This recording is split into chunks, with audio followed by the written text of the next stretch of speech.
We are the fourth largest economy as I speak. We are a $4 trillion economy as I speak. And this is not my data, this is IMF data. India today is larger than Japan. हम दुनिया की चौथी सबसे बड़ी अर्थव्यवस्था हैं। हम $4 trillion की अर्थव्यवस्था हैं। भारत आज जापान से बड़ी अर्थव्यवस्था है। अब केवल अमेरिका, चीन और जर्मनी ही भारत से आगे हैं। नीति आयोग के CEO BVR सुब्रमण्यम ने बीते दिनों ये बात कही। भारत की इकोनॉमी के लिए ये बड़ी खबर है। लेकिन हम आज इन नंबर से आगे बढ़कर ये भी जानने का प्रयास करेंगे कि किसी देश की इकोनॉमिक ग्रोथ किन पैरामीटर्स पर तय होती है, इसका हमारे आपके जीवन पर क्या फर्क पड़ता है, और नीति आयोग के CEO जो बात कह रहे हैं उसकी स्पष्टता और उसके बरक्स खड़े कुछ बिंदुओं का भी एनालिसिस करेंगे। नमस्ते, आप देखना शुरू कर चुके हैं ललन टॉप का डेली फाइनेंशियल बुलेटिन खर्चा पानी। Brought to you by Sonata and Sharda University.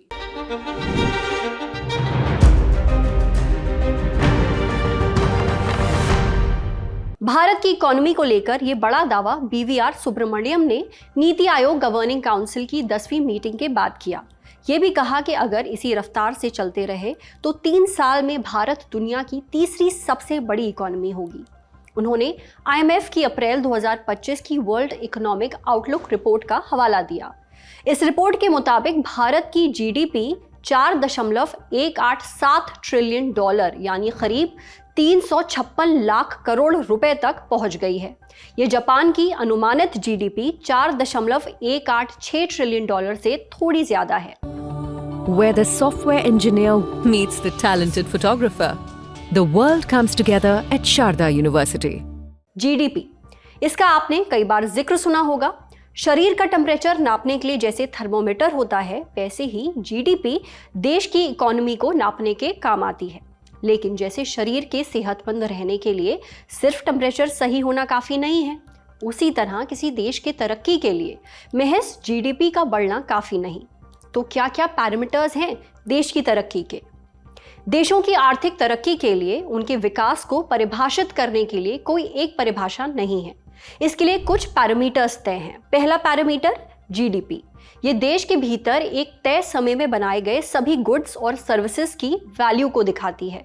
मतलब एक साल में देश के अंदर जितने भी सामान बने हैं, सेवाएं दी गई हैं, उसके कुल मूल्य को GDP कहा जाता है। इसमें देश की सीमा के अंदर रहकर जो विदेशी कंपनियां प्रोडक्शन करती हैं उन्हें भी शामिल किया जाता है। GDP 2 तरह की होती है, रियल GDP और नॉमिनल GDP। रियल GDP में गुड्स और सर्विसेज की वैल्यू का कैलकुलेशन बेस ईयर या बेस प्राइस पर किया जाता है। फिलहाल GDP को कैलकुलेट करने के लिए बेस ईयर 2022 से 2023 है। पहले ये 2011 से 2012 था। अभी 6 महीने पहले ही सरकार ने इसे बदला है। वहीं नॉमिनल GDP का कैलकुलेशन करंट प्राइस पर किया जाता है। GDP की घट-बढ़ 4 फैक्टर से प्रभावित होती है। पहला, हम जितना खर्च करते हैं वो इकोनॉमी में योगदान देता है। दूसरा, प्राइवेट सेक्टर की ग्रोथ, ये GDP में 32% योगदान देती है। तीसरा, सरकारी खर्च, माने गुड्स और सर्विसेज प्रोड्यूस करने में सरकार कितना खर्च कर रही है, इसका GDP में 11% योगदान है। और चौथा, नेट डिमांड। इसके लिए भारत के कुल एक्सपोर्ट को कुल इंपोर्ट से घटाया जाता है, क्योंकि भारत में एक्सपोर्ट के मुकाबले इंपोर्ट ज़्यादा है, यानी हम ज़्यादा सामान बाहर से खरीदते हैं।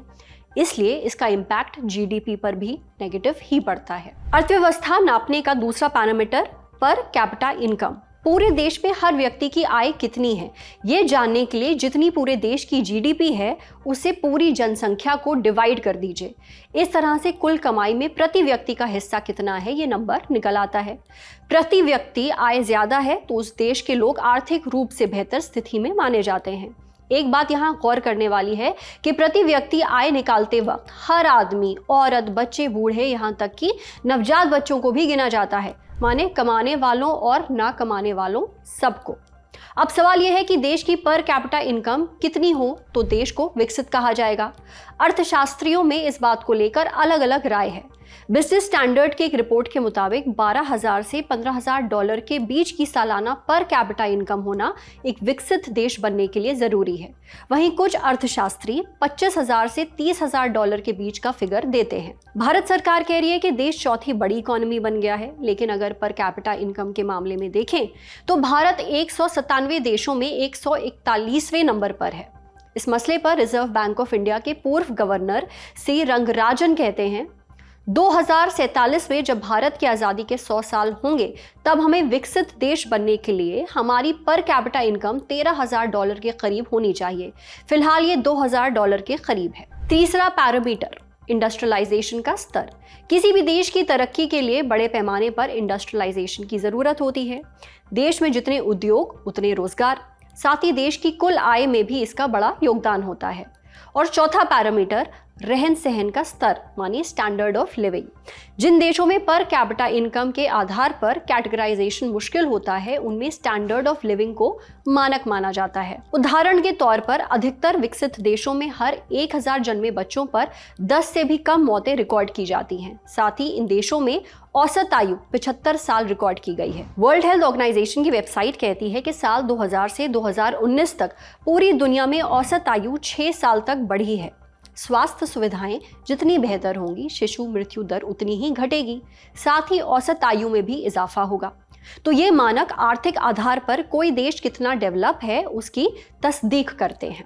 अब तक भारत चौथी बड़ी इकोनॉमी बना है, तो इन पैरामीटर्स पर देश का प्रदर्शन कैसा रहा, जानने के लिए रुख करते हैं एक्सपर्ट का। ये सच है कि कुछ पैमाने ऐसे होते हैं जो कि शायद इस तरफ इशारा नहीं करते हैं, क्योंकि उसमें आपको पर कैपिटा इनकम देखें तो अभी भी हम बहुत नीचे के पायदान पे हैं। पर ये देखते हुए कि हमारी आबादी भारत की 140-45 करोड़ है और पर कैपिटा इनकम यानी कि प्रति व्यक्ति आय कैलकुलेट करने के लिए आपको टोटल आबादी से डिवाइड करना पड़ता है, टोटल जीडीपी से डिवाइड करना पड़ता है आबादी को। तो डिनोमिनेटर हैवी होने की वजह से पर कैपिटा आबादी आती है। पर ये देखते हुए सबसे बड़ा मेरे लिए पैमाना यह है कि 1947 से लेके और 2014 तक हम मात्र 2 ट्रिलियन डॉलर तक पहुंचे थे और 2014 से लेके 2025 तक हम उससे दुगने से ज्यादा यानी 4.18 से ऊपर हम पहुंच चुके हैं। तो ये इस बात को जतलाता है कि सरकार ने 2014 के बाद जितनी भी नीतियां लागू करी जमीनी तौर पे, ये सच है कि कुछ नीतियों का कम परिणाम आया, कुछ का ज्यादा आया, कुछ का मॉडरेट आया, पर ये देखने को मिलता है क्योंकि आंकड़े खुद बोलते हैं, इसमें कोई किसी के। और सबसे अच्छा तरीका मैं तो ये मानता हूं कि अपनी व्यक्तिगत अर्थव्यवस्था लोग देख लें। 2014 में आप एज एन इंडिविजुअल आप कहां खड़े थे?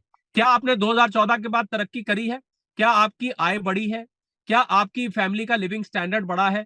क्या आपका ओवरऑल जो आपको फैसिलिटीज आप लेते हैं वो बढ़ी है? इन सबको देख के आपको अनुमान लग जाएगा कि हमें वाकई में 4 ट्रिलियन डॉलर धरातल पर उतरती दिखी है या नहीं दिखी है। अब अगला सवाल आता है कि देश की इस इकोनॉमिक तरक्की का हमारे आपके जीवन पर कैसे और कितना असर पड़ेगा? प्रत्यक्ष असर पड़ेगा या फिर अप्रत्यक्ष? जब कोई देश इस तरह के सूचकांक में ऊपर चढ़ता है तो निवेश बढ़ता है और रोजगार के अवसर भी बढ़ सकते हैं, खासकर तकनीक, विनिर्माण और सेवा क्षेत्र में। बढ़ती जीडीपी और निवेश से इंफ्रास्ट्रक्चर, स्वास्थ्य और शिक्षा में सुधार की संभावना प्रबल होती है। साथ ही आय बढ़ने पर वस्तुओं और सेवाओं की मांग बढ़ने की उम्मीद रहती है। इसके साथ साथ चुनौतियां ये हैं कि आय का असमान डिस्ट्रीब्यूशन और महंगाई जैसी चुनौतियां बनी रह सकती हैं, जिन्हें सरकार को संबोधित करना होगा। ये सच है कि भारत में अभी भी बहुत सारे ऐसे लोग हैं जिनकी आय बहुत कम है और देश की वेल्थ कॉन्सेंट्रेटेड है। कुछ परसेंटेज लोगों के पास देश की ज्यादातर वेल्थ है। पर भारत जैसे बड़े देश में जो इतने टाइम तक पिछड़ा रहा, मैं समझता हूं हमें आर्थिक असमानता को दूर करना सबसे कठिन चैलेंज है। और जहां तक महंगाई की बात है, महंगाई को हमने काफी हद तक नियंत्रण में रखा है। अगर जियोपॉलिटिकल फैक्टर्स यहां से बिगड़ते नहीं है, मैं जोर दे के कह रहा हूं, जैसे रशिया यूक्रेन की लड़ाई चल रही है, वेस्ट एशिया में कॉन्फ्लिक्ट चल रहा है, भारत पाकिस्तान की टेंशन, मैं समझता हूं ऑपरेशन सिंदूर अभी जारी है, सीज फायर है, तो मुझे पूरी उम्मीद है हम 6.5-7% या इससे भी ज्यादा रफ्तार से बढ़ते रहेंगे तो अपने आप ये आर्थिक असमानता कम हो जाएगी। आर्थिक असमानता को कम करने का सबसे कारगर तरीका सरकार के पास रहेगा कि एजुकेशन और स्किल डेवलपमेंट पर जोर दें, जिससे रोजगार के अवसर ज्यादा निकलेंगे। सरकार दूसरा कदम होता है बुनियादी ढांचे पर खर्च करना। बुनियादी ढांचे पर सरकार ने खर्च करने में कोई कमी नहीं छोड़ी है, पर अगर एजुकेशन और स्किल डेवलपमेंट पे और भी ज्यादा काम हो, इससे भी ज्यादा काम हो, तो मुझे लग रहा है वो आर्थिक असमानता को जल्दी दूर करने में कामयाब होंगे। एक और कारण आर्थिक असमानता का है कि हमारा कृषि आधारित देश है। 60 से 70% हमारी आबादी कृषि पर प्रत्यक्ष या अप्रत्यक्ष रूप से निर्भर रहती है, जबकि इसका योगदान जीडीपी में मात्र 15-16% के आसपास का है। तो इस कारण से यह आर्थिक असमानता आ जाती है। तो मुझे लग रहा है अगर हम कृषि क्षेत्र को और ज्यादा मुनाफे में ले आए और हम स्किल और एजुकेशन पे फोकस करें तो इन चैलेंजेस को हम जल्द ही ओवरकम कर सकते हैं। इसके अलावा इसी महीने यानी मई 2025 में ही आईएमएफ ने यह भी अनुमान जताया था कि 2030 तक भारत की अर्थव्यवस्था 6.8 ट्रिलियन डॉलर तक पहुंच जाएगी, जो उस समय तक जर्मनी से 20% और जापान से 33% बड़ी होगी। इससे पहले 2020 में भारत ने ब्रिटेन को पीछे छोड़ 5वीं सबसे बड़ी अर्थव्यवस्था का दर्जा हासिल किया था। रिपोर्ट में यह भी अनुमान लगाया गया है कि अगले 4 साल में भारत की आर्थिक वृद्धि 10.1% तक जा सकती है। देश बढ़े, खूब तरक्की करे, नागरिकों का जीवन सुधरे, ऐसी कामना है। आज का खर्चा पानी यहीं तक। अपना और अपनों का ख्याल रखिए। ललन टॉप देखते रहिए। शुक्रिया। शुभ रात्रि।